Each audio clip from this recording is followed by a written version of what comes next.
Today we're going to show you how to measure the mass using a balance. The tools that we're using today are the balance brush, which is used to clean the balance, the lab scoop, which is used to put larger substances onto the weighboat or onto the scale, and then the lab spatula. We are using a beaker for waste, which is labeled NaCl waste, since we are using NaCl in this demonstration. We have another beaker that's going to be used for the demonstration. We have the weighboat, which is used to put substances in it to put on the balance.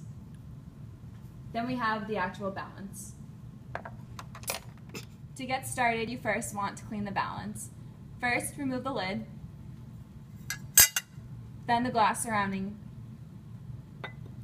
Take the balance brush and sweep around the balance to try to get any extra substances or particles that was maybe left behind.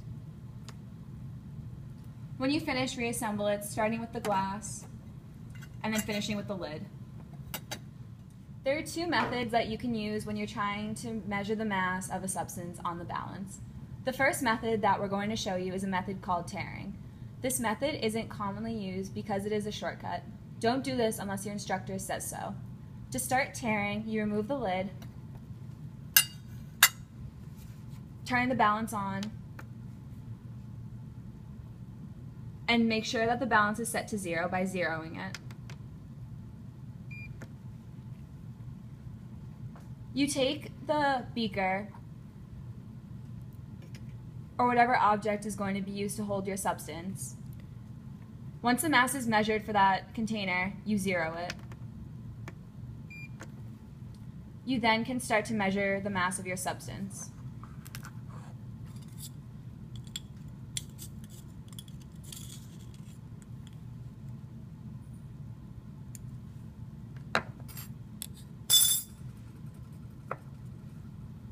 Using this method will give you the mass of your substance without the beaker.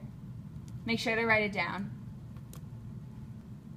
The reason tairing isn't commonly used is because keeping your container on the balance and then taking it off the balance and leaving it, someone could easily come to the balance and mess up your results.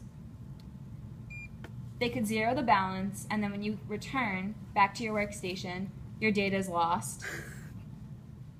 To do the other method for measuring the mass, you first have to put on your weighboat, as we are using in this demonstration, onto the scale after it has been zeroed.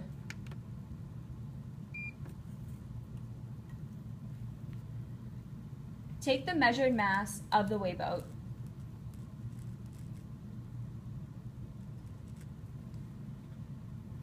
Once you have done that, you can then add the substance to the weighboat.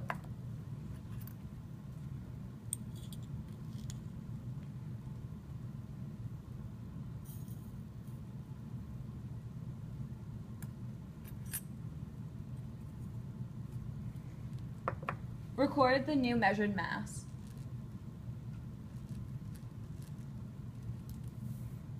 Once you have finished recording all the data, you can subtract the container and the substance by the container by itself. By subtracting the two, you then just get the mass of the substance. When you finish measuring your mass, you want to put the substance into the waste beaker.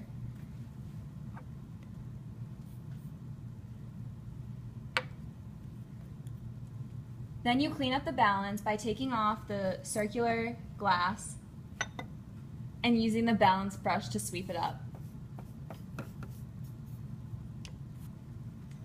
Then reassemble it.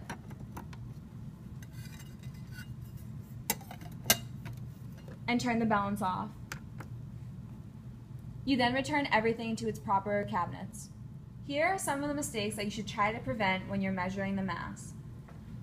Make sure that the balance is turned on before you start massing. When you go to mass your substance, be careful when doing the transfer. You want to try your best not to spill. If you do spill, properly clean the balance. Take your substance and put it in the proper waste beaker. Don't put it back into its original container. That could cause contamination. Use a balance brush to clean the balance.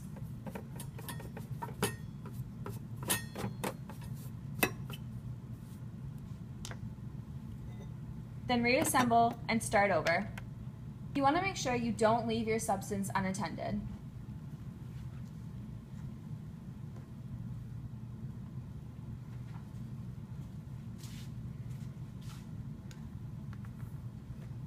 When you are trying to record the mass, make sure that you are not playing with the substance that is on the balance. You don't want to lean against it when you're trying to read it, and you want to make sure you're not touching it.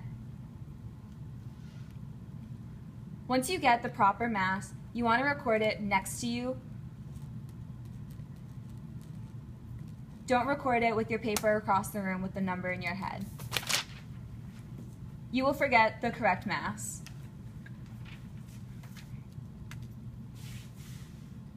Lastly, when you are finished, make sure to dispose of the substance in the proper waste container like before. Clean up the station. You don't want to leave the balance dirty for the next people to come.